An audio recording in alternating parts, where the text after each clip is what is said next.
Okay, this may be the only time I do this, unless I can get a webcam capturing a video program here on Windows 7. I will say up front that Windows Movie Maker does not recognize my eyesight camera because I cannot seem to get to the recording dialog. Anyway, I'm just going to go ahead and read this, um, and then we'll go ahead to the link.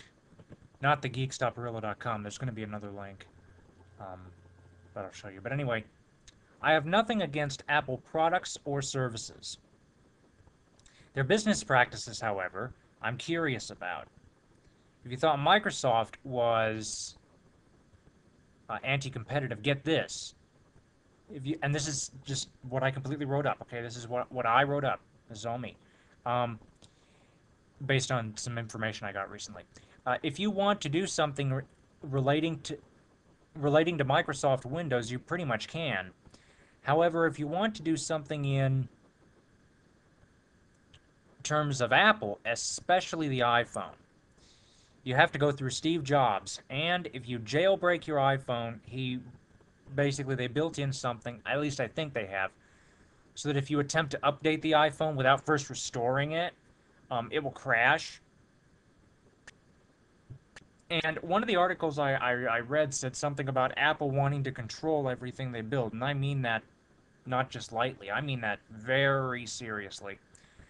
The software may be great, but Apple is overall a hardware company, and they've pretty much destroyed all competition in the MP3 market thanks to the iPod. Also, getting Linux on a Mac is not, um, it's somewhat more complicated. In the sense of dual booting, it's more complicated to get Linux on a Mac. You cannot use Boot Camp, it won't let you. Um, yeah, it's nowhere near as easy as Boot Camp, and to be honest, I'm afraid to do it.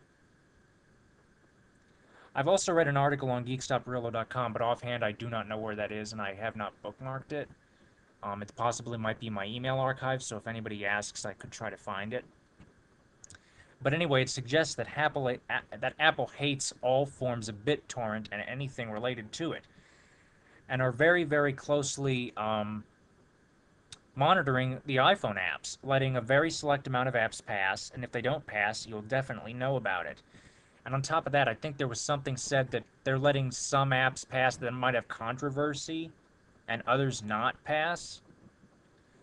To quote a friend of mine who feels the same way, they've said, quote, they are too, I hope I'm using this right, monopolistic and controlling, possibly, possibly even autocratic, end quote.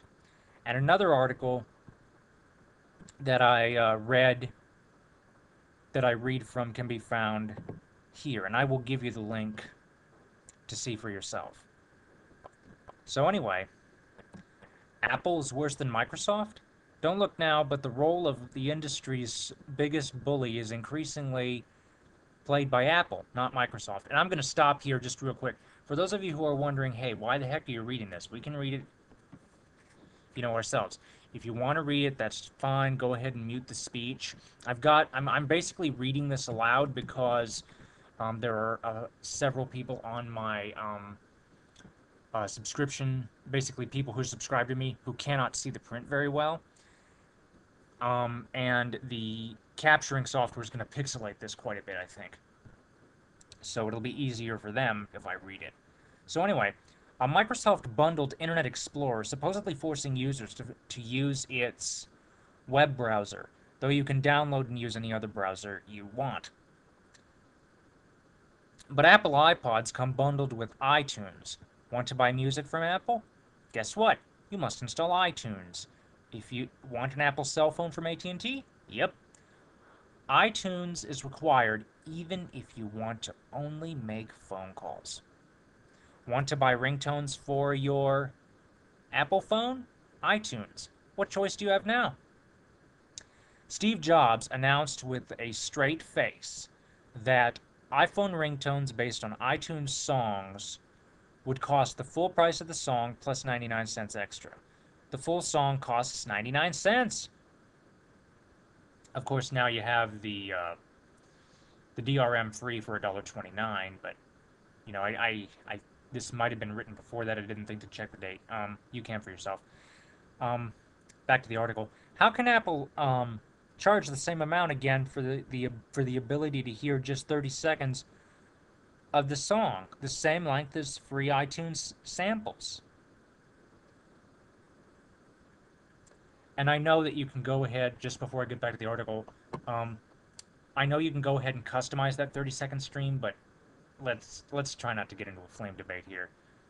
Um, anyway, Microsoft haters complained that Windows followed the Mac OS to market as a graphical user interface, copying the Mac's features such as folders, trash cans, resizable windows, and other elements.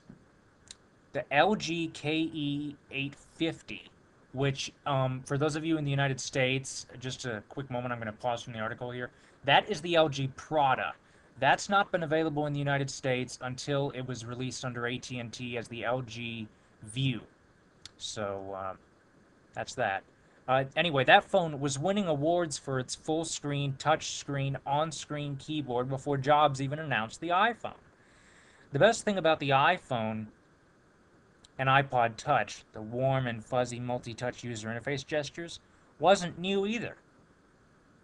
Various labs have been demonstrating similar user interfaces for more than a decade. Want Wi-Fi in a media player? Microsoft's Zune has had that almost a year before the Apple and SanDisk's Sansa Connect with Wi-Fi was released last June, which I have no idea if that's what the story is on the iPod Touch or what. But anyway, Apple even stole the name, and there's a link here you can read for yourself, for its iPod Touch product, according to HTC, which sells a touchscreen smartphone called the HTC Touch. Microsoft used to be the big bully, pushing everyone around and dictating terms to their partners. Although full details have not been revealed, NBC apparently wanted more flexibility to charge higher prices for its TV shows on iTunes. Apple said no, and NBC was sent packing. Prediction: NBC will come crawling back to Apple and beg the company for inclusion, and on Apple's terms, because iTunes is increasingly becoming the only venue in which media companies can succeed in selling music and TV shows.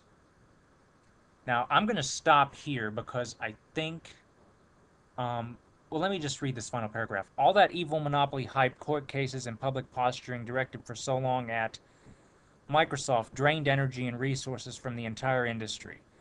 The market, however, corrects issues such as that. In the case of Microsoft's monopoly, Linux, Firefox, and now Apple prove that customers have always had choices.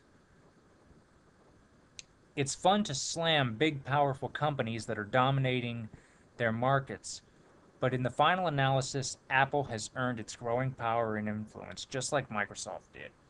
Now, because of these business practices, I just don't know.